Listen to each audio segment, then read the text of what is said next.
SPG dan saudara. Salam guru bergerak menggerakkan. Nah, perkenalkan, nama saya Wiji Sulistyo SPG. Saya adalah calon guru penggerak angkatan 8 Provinsi Jawa Timur. Kali ini saya akan mewawancari seorang pimpinan.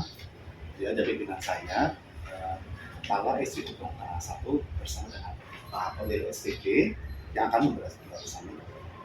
Baik, langsung saja ya. Mari kita simak wawancara ini. Baik Bapak, Assalamualaikum warahmatullahi wabarakatuh. Bagaimana kabarnya Pak Dokter? Alhamdulillah sehat. Jadi saya lupa, saya minta waktu mewawancari Bapak nih. Kebetulan saya ada tugas melaksanakan wawancara kepada kepala sekolah terkait dengan praktek pengambilan putusan yang pertama selama Bapak kepala sekolah di sini. Baik Bapak, apakah Bapak pernah menghadapi situasi dilematika? Ya pasti, setiap pemimpin pasti di dalam komunitas kerja dan pasti ada keputusan mana keputusan yang terbaik yang saya ambil sehingga keputusan itu ya tidak menimbulkan permasalahan baru. Oke. Boleh diceritakan ya Pak? Ya contohnya dalam situasi misalnya antara anak peserta didik ya, maupun guru ya, atau komite ya. Misalnya yang seringan keputusan kalau pada komite biasanya. Iya. Kalau anak kan biasanya kalau keputusan diberikan oleh sekolahan, kadang anak pun terima tidak ada permasalahan. Nah, itu juga dulu. Tapi kadang-kadang di komite itu kadang rasa keadilannya ya barangkali kan berbeda-beda antara orang tua satu dengan orang lain. Contohnya yang sekarang sedang digunakan contohnya untuk PNS apa itu sekali ya. Yang kita punya harus berprinsip ya keadilan untuk semuanya. Oke, terima kasih ya Pak. Lantas selama ini bagaimana Bapak dapat mengidentifikasi bahwa kasus tersebut itu merupakan dilematika atau juga moral? Ya ada dua ya, yang khusus dengan sesuai dengan struktur organisasi atau juga ya dengan yang itu moral itu pada orang tua ya. Karena pendidikan orang tua kan berbeda-beda. Makanya khusus yang ya di banyak yang etika prinsipnya itu kita harus berpikir ya basis yang untuk sehingga untuk pelaksanaan peraturan ya untuk berpikir basis yang peduli pada orang tua dan anak-anak yang Luar biasa ya Pak ya. Kemudian selama ini bagaimana Bapak menjalankan pengambilan keputusan di sekolah Bapak, terutama untuk kasus-kasus di mana ada dua kepentingan sama-sama benar atau sama-sama mengandung nilai kebajikan? Dan keputusan itu ada beberapa langkah-langkah yang kita tempuh. Ada nilainya yang saling bertentangan dalam situasi tersebut tidak terjadi permasalahan. Lalu menentukan siapa yang terlibat dalam kasus ini. Kalau terlibat dengan orang tua, kita panggil surat ke komite sekolah. Kalau hubungannya dengan anak, kita dengan guru. Kalau pribadi kepala sekolah saya sendiri, kita punya komite, punya pengawas ya, untuk saling berkolaborasi untuk mengambil keputusan ya. Jadi untuk kumpulkan fakta-fakta ya yang relevan dan seperti ini untuk mengambil keputusan ya, sehingga itu akan setelah diuji bagaimana dan diakulasi ya, kita terapkan pasal 3. Kalau keputusan ini terjadi masalah baru, kita akan berbentuk lagi berusaha lagi. Ya, sekali ya Pak, apa yang sudah Pak. Selanjutnya, langkah-langkah atau prosedur seperti apa yang biasa lakukan Bapak selama ini? Ya tadi dalam fokus ini kan tadi sudah sampaikan lawannya ya, itu masalahnya apa ya, dilema apa. Kalau dengan tadi komite ya, kita lakukan dengan komite atau komite. Kalau kelas kita lakukan dengan guru-guru ya. Kalau menyangkut sekolah kita akan berkolaborasi dengan pengawas itu dalam hal-halnya, sehingga dalam pengawasan ya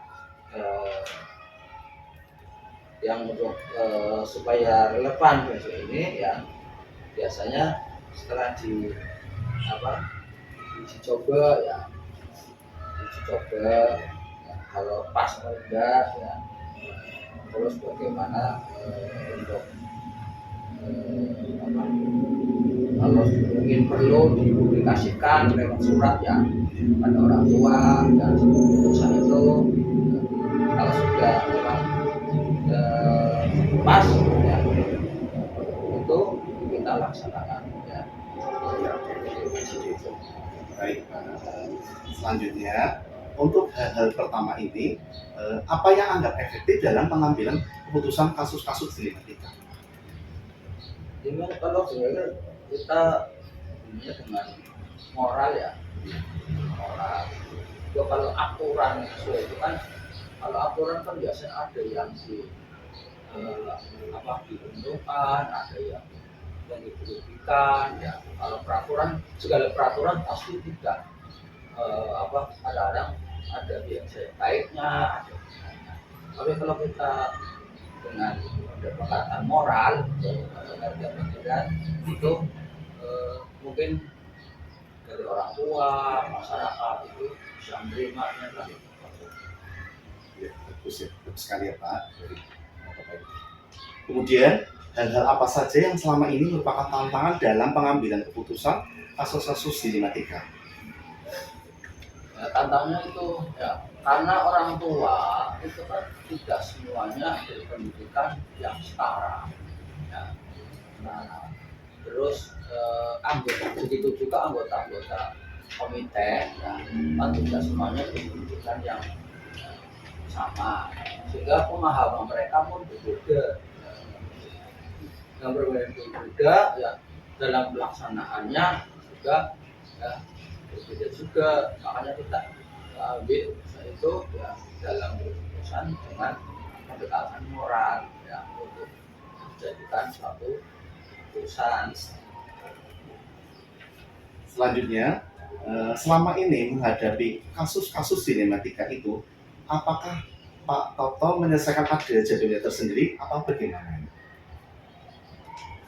Biasanya jadwal mungkin tidak tertulis, tidak disampaikan ya, tapi kita tetap membuat schedule ya, untuk tahap ini telah diputuskan, kira-kira dikalkulasi ya, beberapa saat kita kalkulasi pertama, kedua ya. Kalau awal itu sudah, ternyata putus ini bisa diterima, nah, jadi tidak ada masalah.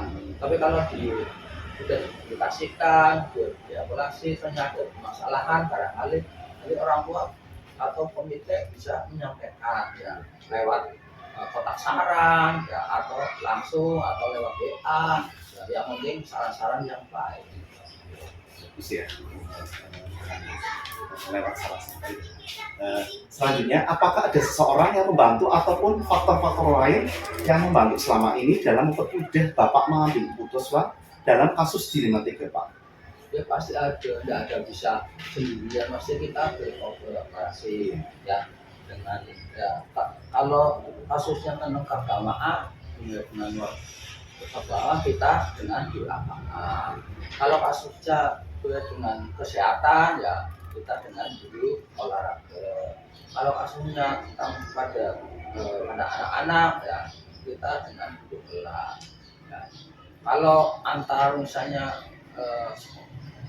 antar siswa-siswa kita juga berkoordinasi dengan komite juga dengan kolaborasi ini banyak ya, menghasilkan ya, putusan yang lebih baik daripada kita sendiri. Yang namanya kerjasama ya, jadi tidak otoriter dalam dua putusan ya.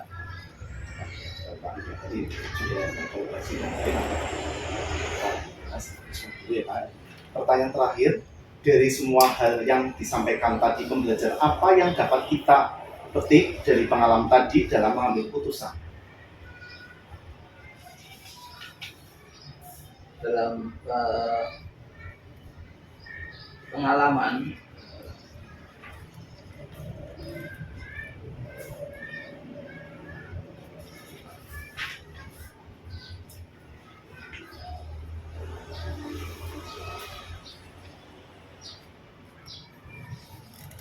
kebanyakan pengalaman yang kita petik dalam keputusan ya. Kebanyakan orang tua terima keputusan apa yang disampaikan oleh sekolah ya. Baik keputusan tentang akademik, peraturan ya, kalau itu tidak langsung bisa itu dilaksanakan, tapi kita tetap beri pendekatan pada anak-anak, pada orang tua ya, sehingga keputusan ini dapat dilaksanakan dengan baik. Selama ini tidak ada terjadi permasalahan yang sangat ya menimbulkan permasalahan baru di SD Buang Tengah 3. Semua putusan alhamdulillah dapat diselesaikan dengan baik. Alhamdulillah Pak sudah disampaikan. Terima kasih ya Pak atas jawaban-jawaban yang diberikan Bapak yang selama ini diulang oleh saya Pak. Mohon maaf ya Pak meluangkan waktunya ya Pak. Saya pamit ya Pak. Oke. Nanti bisa disempurnakan ya kalau ada beliau yang kurang jelas. Oke. Baik, demikian wawancara kepala sekolah SD Buang Tengah 3. Kurang lebihnya mohon maaf. Bila hidayah wa hidayah. Wassalamualaikum warahmatullahi wabarakatuh. Waalaikumsalam warahmatullahi wabarakatuh.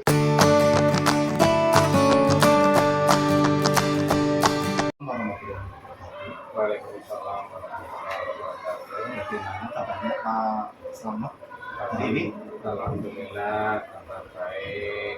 Dan apa kabar dengan Alhamdulillah Pak dengan sehat. Nurjana sehat semua ya. Ya sehat semua. Ini Pak kebetulan saya kan ada tugas wawancara sekolah terkait dengan praktek pengambilan keputusan. Yang pertama selama Bapak menjadi kepala sekolah di sini. Oh,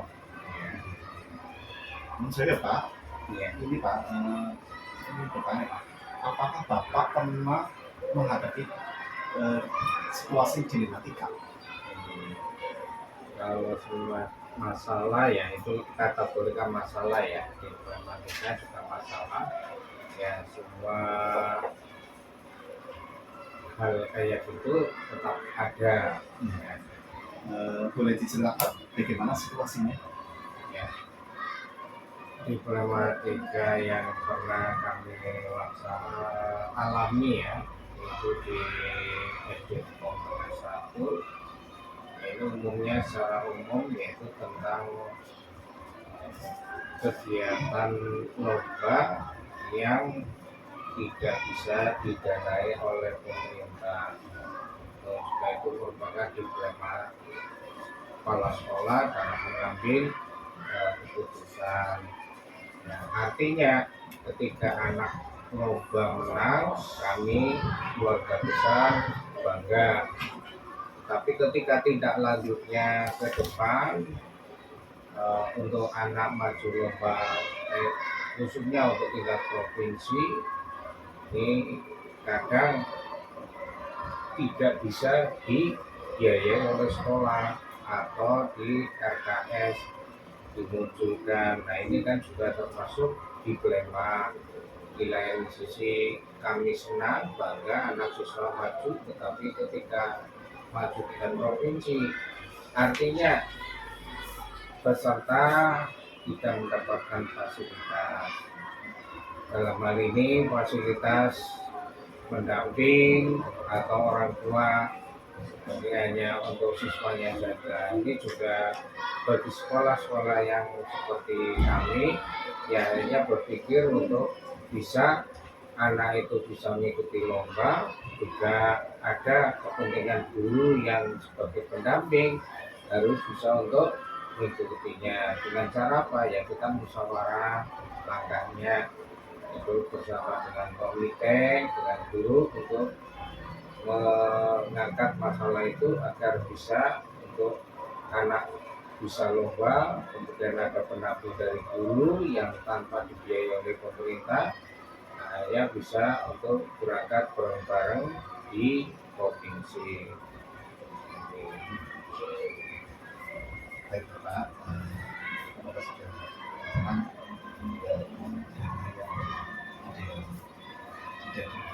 siapa ya. Terus bagaimana Bapak dapat mengidentifikasikan bahwa asosiasi tersebut itu merupakan dilematika atau gimana? Bagaimana Bapak dapat mengidentifikasikan bahwa asosiasi tersebut itu merupakan dilematika atau gimana? Dilematika atau rujukan moral. Nah, untuk rujukan moral ini ya termasuk ya ini kami kalau bisa sih mengusulkan untuk ke dinas supaya pendamping, minimalnya pendamping itu harus ada ya, itu usulan dari kami. Kemudian kalau dilema ya jelas dilema, artinya kami harus mempunyai keputusan yang harus dibicarakan bersama dengan semua unsur guru ya, dan nantinya juga bisa diteruskan dengan komite untuk jalan keluarnya. Nah, siapa ya? Kemudian selama ini bagaimana Bapak menjalankan keputusan di sekolah Bapak ya, terutama untuk kasus-kasus di mana ada juga kepentingan sama-sama benar atau sama-sama mengandung nilai kebajikan.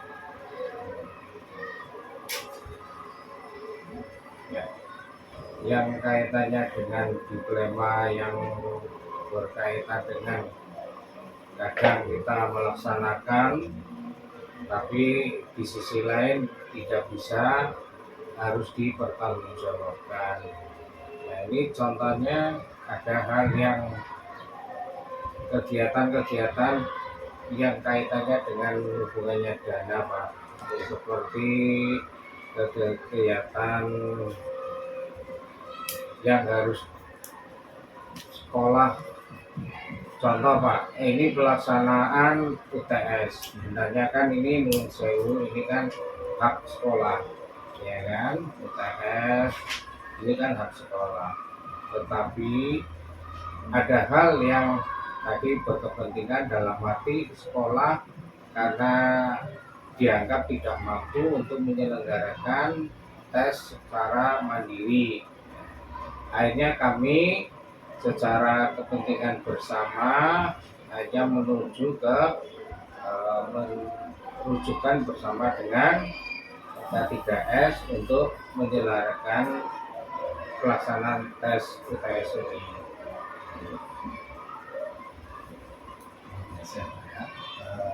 Selanjutnya langkah-langkah atau prosedur seperti apa yang Bapak yang biasa lakukan selama ini?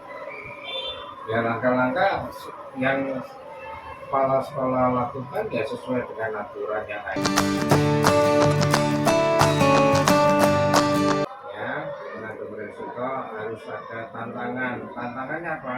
Ya, kalau ketika ada permasalahan bisa mengatasi itu dianggap bisa sukses dalam hal menjalankan tugas. Ya, tantangannya yang kami betul sesuai dengan apa yang jadi permasalahan itu sendiri, Pak. Jadi permasalahannya itu apa? Seorang kepala sekolah harus bisa mengambil garis permasalahannya. Jadi yang dipermasalahkan itu apa? Kepala sekolah yang arif dan bijak itu harus tahu inti permasalahannya. Kemudian dicari jalur yang pas untuk jadi akar permasalahan itu sendiri, Pak. Siapa ya? Kemudian selama ini kan menghadapi kasus di mereka ya Pak, bahwa para dinamika itu ada 4 individu lawan masalah, kemudian rasa adil lawan kasasi, kemudian kebenaran rasa kesal, kemudian jangan tidak. Nah, selanjutnya Bapak selama ini kan menghadapi kasus di negara itu, apakah Pak Selamat menyelesaikan ada jagoannya sendiri apa bagaimana? Kalau untuk jadwal itu kami jujur saja itu terkait dengan permasalahan yang ada, Pak. Jadi istilahnya yang namanya problem permasalahan itu kan tidak bisa kita jadwalkan kan, Pak. Jadi tidak bisa kita punya apa konsep ini, tetapi paling tidak kami punya pengetahuan tentang hal yang penanganan kasus problem solving yang terkait dengan kepemimpinan. Kami seorang kepala sekolah kan sebelumnya sudah dibekali tentang ilmu ya menghadapi persoalan-persoalan, permasalahan, kasus-kasus, contoh kasus-kasus yang ada di sekolah ya. Sehingga kalaupun ada kami ya secara insidental lah, artinya ketika ada permasalahan itu baru kami diidentifikasikan dulu Pak, diidentifikasikan permasalahannya apa, kemudian ambil langkah-langkah yang harus kita kerjakan itu apa. Oke, saya baca ya, Pak, ya. Selanjutnya, apakah ada seseorang yang membantu Bapak atau faktor-faktor lain yang membantu selama ini dalam mempermudah Pak Selamat mengambil keputusan dalam kasus di 5TK, Pak? Ya, untuk pengambilan keputusan itu kami selalu berpositif thinking, Pak. Jadi semua permasalahan itu kami kepala sekolah berpositif thinking dulu. Kemudian adapun penyelesaiannya kita bersama-sama, pertama kita atasi yang mempunyai masalah, diidentifikasikan permasalahannya apa. Kemudian ketika kami tidak bisa mengambil kebijakan yang secara tepat, berarti kami kasus itu kami teruskan pada pihak-pihak yang berkepentingan sehingga permasalahannya itu nanti bisa terarah. Kalau hanya sekedar permasalahan siswa kemudian sekiranya bisa diatasi oleh guru, ya kami persilakan untuk kepada guru untuk mengatasinya. Tetapi ketika permasalahan itu akan berkembang, kami kepala sekolah pun bisa untuk turun tangan. Nah, sebaliknya dan seterusnya ketika permasalahan itu menjadi berkembang dan seterusnya, kami pun punya atasan, punya pengawas, punya pimpinan, itu juga kami lakukan hal itu untuk penyelesaian akhir. Luar biasa Pak ya. Dari semua hal yang Bapak sampaikan, pembelajaran apa yang kita petik yang pengalaman Bapak dalam pengambilan putusan? Ya. Jadi dari kesimpulan yang saya bisa ambil itu keputusan-keputusan itu harus tepat, Pak. Ya. Jadi kita harus tepat dan tepat, cepat dan tepat, ya. Cepat dan tepat. Karena apa, permasalahan itu harus segera kita atasi, ya, diatasi dengan secara cepat, dan kemudian diatasi juga dengan cara tepat. Tepat artinya sesuai dengan permasalahannya, sehingga kasus itu tidak berlarut-larut, dan semua pengambil kebijakan itu harus bersifat lunak, bijaksana, tetapi juga tegas. Nah, jadi itu seperti itu, sehingga sesuai dengan kepentingannya, insya Allah semuanya akan bisa berjalan dengan baik, Pak. Alhamdulillah ya Pak ya, aman salah. Ini terima kasih atas jawaban-jawaban yang diberikan Bapak. Saya juga yang mohon maaf ya Pak, meluangkan waktunya. Ya, Bapak. saya juga terima kasih. Ini merupakan kepercayaan dari yang mendapatkan tugas untuk mengadakan wawancara dengan kepala sekolah. Ini merupakan kehormatan bagi saya sendiri, karena tidak semua kepala sekolah mendapatkan kesempatan yang sama. Mudah-mudahan jawaban saya menjadi kebijakan atau kepuasan tersendiri untuk hal-hal yang tadi sesuai dengan pertanyaan-pertanyaan panjenengan semuanya. Dan apabila ada kekurangannya, kami juga manusia biasa, mohon untuk diluruskan. Oke, saya sekali terima kasih Pak. Sama-sama. Terima kasih Pak. Sama-sama. Assalamualaikum warahmatullahi wabarakatuh. Waalaikumsalam warahmatullahi wabarakatuh.